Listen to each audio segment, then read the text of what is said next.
Corruption کے خاتمے کے عالمی دن کے موقع پر ماجی ویلفیئر ٹرسٹ کے زیر اہتمام Sindh social welfare department Gulberg town کے دفتر کے باہر واک کا اہتمام کیا گیا، جس میں سندھ سوشل ویلفیئر ڈپارٹمنٹ کے assistant director Sajjad Mangi, additional director Kishwar Shabana, Maji welfare trust کے چیئرمین سید سجاد حسین شاہ، لال زمین خان، تاج محمد عقاقیل، حاجرہ مہاجبی، ضابط خان، زبیر خالد سمیت دیگر عہدیداران نے شرکت کی۔ اس موقع پر سندھ سوشل ویلفیئر ڈپارٹمنٹ کے افسران و ماجی ویلفیئر ٹرسٹ کے عہدیداران کا کہنا تھا کہ کرپشن کے خاتمے کے بغیر ملک ترقی نہیں کر سکتا۔ یہاں پر کرپشن کی دو قسمیں ہوتی ہیں، ایک وہ ہوتی ہے جہاں آپ رشوت لیتے ہیں اپنی مرضی سے پیسے لے کر کسی کا کام کر کے، دوسرا یہ ہوتا ہے کہ آپ پر ایک سیاسی دباؤ ہوتا ہے۔ اب اس سیاسی دباؤ کو قبول نہ کرتے ہوئے اگر آپ حق کی بات پر ڈٹ جاتے ہیں اور اپنے مذہب کا خیال رکھتے ہیں اور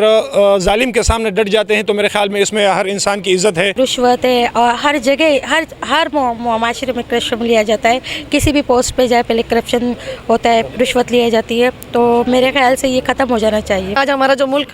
سب سے زیادہ برے حالات میں پہنچا ہوا ہے یہ کرپشن کی وجہ سے ہے، اور میرا خیال ہے کہ ہم کرپشن کی جو ہم ڈے منا رہے ہیں، ہمیں یہ ڈے ہر جگہ پہ منانے چاہیے تاکہ اس کرپشن کو ہم پوری طرح ختم کر سکیں۔ ہم لوگ یہ چھوٹی چھوٹی سے اویئرنیس پروگرام دیتے رہیں گے اور انشاءاللہ پورا ویک ہی ڈسٹرکٹ ویسٹ میں بھی پورا ویک یہ پروگرام چل رہے ہیں، ابھی بھی چل رہا ہے جو میں وہاں سے آن کر کے آئی ہوں۔ جبکہ تقریب میں پاکستان انسٹیٹیوٹ ہاکی کے چیئرمین رانا مشتاق، سندھ سوشل ویلفیئر ڈپارٹمنٹ کی عابدہ رحمان نے بھی واک میں خصوصی شرکت کی۔ کیمرہ مین ریاض خواجہ کے ساتھ مہتاب حسین، M7 سٹی نیوز، کراچی۔